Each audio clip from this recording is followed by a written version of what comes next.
आदर्श घोटाला जो है उसमें पिछले 1.25 साल से लगातार मेहनत कर रहे हैं।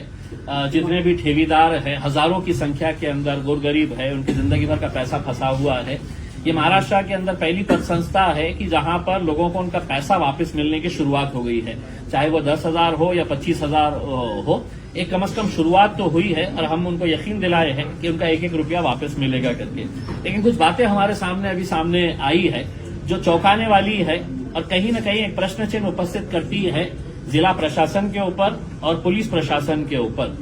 पवन अधाने ये यशस्विनी बैंक का एफआईआर के अंदर मुख्य आरोपी है।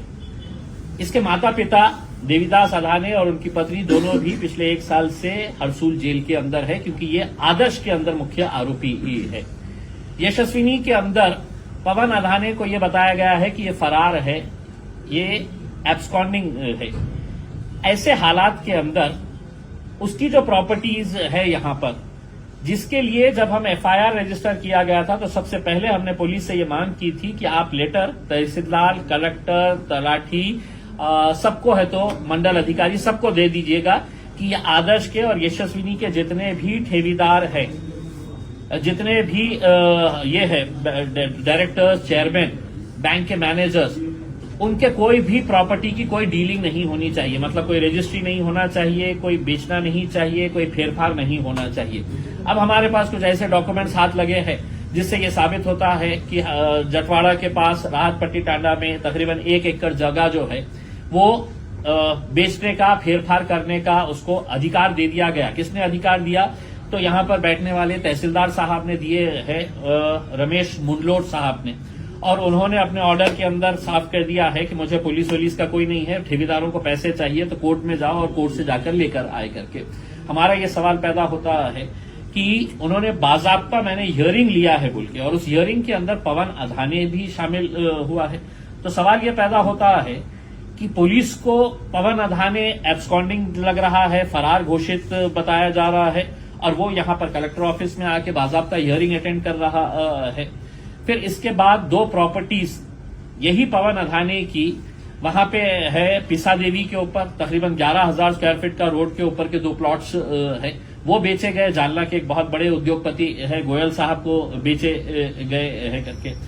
तो जब पत्र ये लिखा गया है कि ये प्रॉपर्टीज एमपीआईडी के अंदर आ गए हैं, ये आरोपी फरार है, जो वहां के ठेवीदार है उन्होंने लिखित के अंदर तहसीलदार को दिया कि साहब ये जमीन जो है इसकी फेरफार नहीं की जाए, क्योंकि ये यशस्विनी के ठेवीदारों के पैसे से ली गई है करके, और इसका मामला पुलिस स्टेशन के अंदर चल रहा है, तब कोई इसकी दखल नहीं ली गई है करके। एक प्रॉपर्टी ऐसी है धामन गांव की, जो उस वक्त के यशस्विनी के एक बैंक मैनेजर उनके नाम के ऊपर प्रॉपर्टी थी। वो प्रॉपर्टी उन्होंने बेचे। यहाँ के हमारे मंत्री साहब है, सरकार मंत्री रह चुके हैं, उनका पीए है, उनके नाम के ऊपर ये प्रॉपर्टी बेची गई है इसमें। और वो बेचते वक्त तहसीलदार साहब ने ये बताया है कि साहब ये मैं इसलिए बेच रहा हूं कि पुलिस वालों ने मुझसे कहा है कि जिसने बेचा है, जो बैंक का मैनेजर है, उसका नाम है गणेश नाना साहेब शिंदे। हाँ, ये गणेश नाना साहेब शिंदे अभी भी फरार है। बैंक का मैनेजर हुआ करता था यशस्विनी पद संस्था का। एफआईआर रजिस्टर हुई थी यशस्विनी की, तो उसमें 16 लोगों के नाम है, 14वें नंबर के ऊपर यही नाना साहेब है। इन्होंने प्रॉपर्टी बेच दी। अभी किसको बेचे है?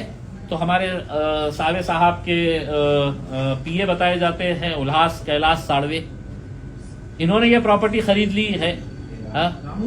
और ये प्रॉपर्टी उन्होंने किस बुनियाद के ऊपर खरीदी? लिखित के अंदर उन्होंने बताया कि साहब हमारे को एसआईटी के सीनियर पीआई ने लिखित के अंदर दिया कि सदर पत्र आधारे कळविले की श्री गणेश नानासाहेब शिंदे हे गुन्ह्यात आरोपी नाहीत, हे यांनी लिखित मध्ये तहसीलदारांना दिलं। मग हमारे को ये सवाल है कि पीआई साहब ये एफआईआर इम्तियाज जलील ने नहीं फाड़ा है, मुझे ये बताइए 14 नंबर के ऊपर गणेश नाना साहेब शिंदे एफआईआर में आरोपी है। तो ये खुलेआम यहाँ पर तहसीलदार साहब के पास आ रहे हैं, हियरिंग अटेंड कर रहे हैं, पुलिस वालों को नहीं मिल रही है। राहत पट्टी टांडा के अंदर जो जमीन ली गई है 5 लोगों ने मिलकर लिए है, उसमें एक जो है वो लड़का जो है वो पुलिस वाले का बेटा है। ठीक है, कानून नहीं होगा कि साहब उसका क्या लेना देना है करके उसमें, लेकिन क्या पुलिस वालों को भी ये पता नहीं है कि आदर्श और यशस्विनी के केसेस चल रहे हैं, उनका ही डिपार्टमेंट इसकी इंक्वायरी कर रहा है करके उसमें। तो ये सब प्रश्नों के उत्तर जो है वो यहाँ के जिलाधिकारी साहब को देना है और पुलिस कमिश्नर साहब को देना है।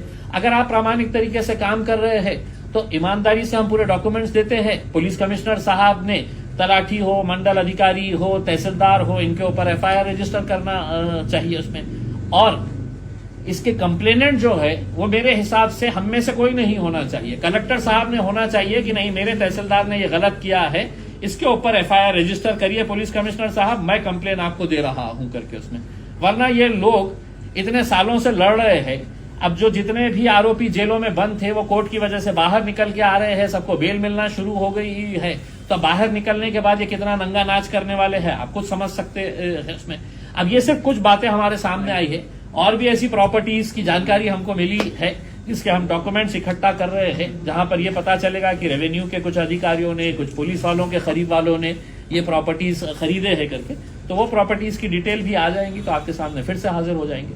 कल कलेक्टर साहब को मिलने वाले हैं, कल कलेक्टर साहब को मिलने वाले हैं, पुलिस कमिश्नर साहब को भी मिलने वाले हैं। कल हमने पूरे जितने भी आदर्श के, यशस्विनी के ठेवीदार थे उन सबको बुलाया था, लेकिन कल के दिन हिंदू धर्म के अंदर एक बड़ा त्योहार और विशेषकर ग्रामीण इलाके के अंदर पाड़वा का त्योहार जो है वो बड़े तौर के ऊपर ग्रामीण इलाके के अंदर मनाया जाता है।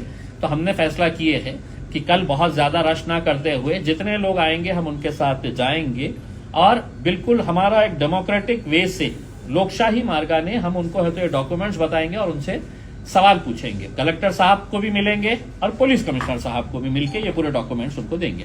अगर इंसाफ नहीं मिला आगे तो क्या करेंगे? कलेक्टर ऑफिस के सामने बहुत बड़ा इनडेफिनेट धरना आंदोलन करेंगे। और इनडेफिनेट मतलब सुबह 10 से 5 बजे तक का नहीं, इनडेफिनेट सबको बिठाएंगे और यहाँ पे बैठ के है तो कलेक्टर साहब के ऑफिस के सामने मोटा एक आंदोलन खड़ा करेंगे।